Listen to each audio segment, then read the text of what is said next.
Good morning. On behalf of President Fifield, I want to thank you all for making your way here this morning.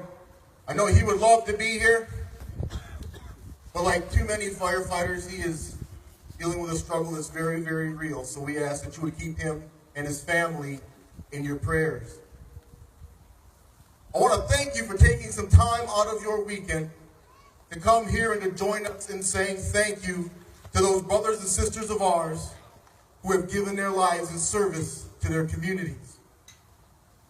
Like many of you, I also attended another memorial service this week.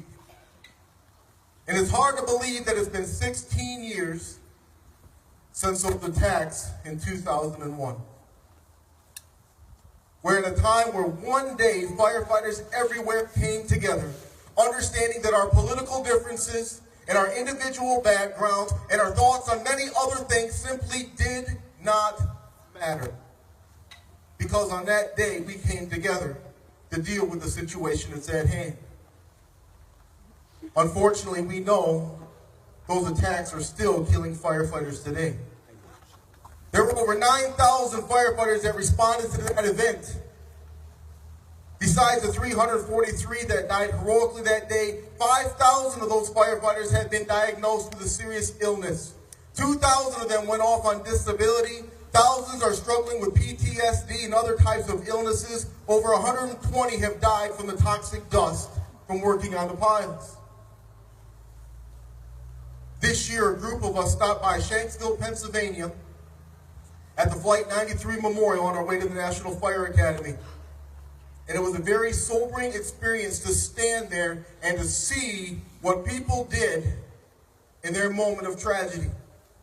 That the acts of those people on that airplane saved thousands and thousands of people. And as we stood there and we looked out at the place where the airplane went down, I was amazed at the strength and the courage that they showed in that moment of danger. When you go inside, there's a museum there. And there hangs the names and the pictures of those individuals and also every other civilian and emergency responder that was killed on 9/11. And I stood there, and it was kind of a quiet moment, and I looked up at those names on that wall, and it hit me. Those just aren't names. Each one of them was someone's loved one, someone's family member, someone's husband, someone's father, someone's spouse. They were somebody that was important to someone else. A couple of weeks ago, I was fortunate enough to preach a sermon at a memorial service at the National Fire Academy, and inside of those walls were signs with notes that had been written. And the family members wrote on these signs that were inside of that church. And some of them said things such as, "Daddy, I miss you." One of them that I'll remember for the rest of my life was written by a wife of a firefighter who had just recently died in the line of duty. And it said, "Honey, the days have been so hard since you've been gone, but I am so very proud of your service." And as I walked around the National Memorial, I was reminded again, as I looked at the names on the monuments, that those are just not names that are inscribed on granite. That each one of those was someone that was very important to someone else. So maybe you're asking this morning, what does this have to do with our memorial service here? Well, it's a reminder that we have a responsibility to remember the actions and to understand those brothers and sisters of ours who have lived their lives according to the purpose that we need to be willing to help one another.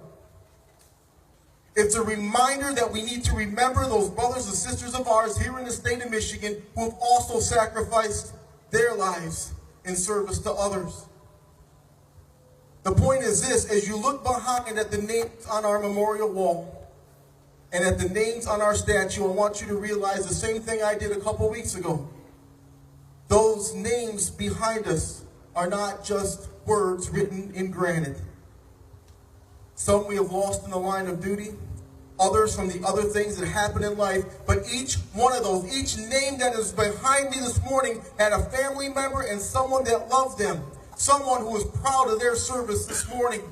And that is the reason that we gather here every year to thank those who have come before us. It's been many years since my father brought me here to this memorial service. I was a little tiny firefighter at the time. Like many of you, I grew up in a family of firefighters, and this is what I remember being taught, and what I think we need to continue to teach our children, is that no matter what happens this weekend, and I hope everybody has a wonderful time, but no matter what happens this weekend, the most important thing you can do is to be here at 9 a.m. to pay respect to those that came before you. I'm reminded this morning that life is very, very short. Each of us know firefighters who are struggling with physical injuries, firefighters that are struggling with cancer that's directly related to the job, those who would never, ever ask for anything else in the world but to be able to wake up every morning and do this job that they are called to do. For those of you among us who have given your health to serving others, I thank you, and we are all eternally grateful. So on this memorial behind us are the names of those firefighters who have given their lives in the line of duty, those who have passed away from other causes, but each one needs to be honored and remembered and respected every single day. And so this morning, on behalf of the Michigan State Firemen's Association, I thank you for your service. I thank you for your ongoing support. I thank you for taking the time out of your weekend to be with us here this morning. May God bless each and every one of you.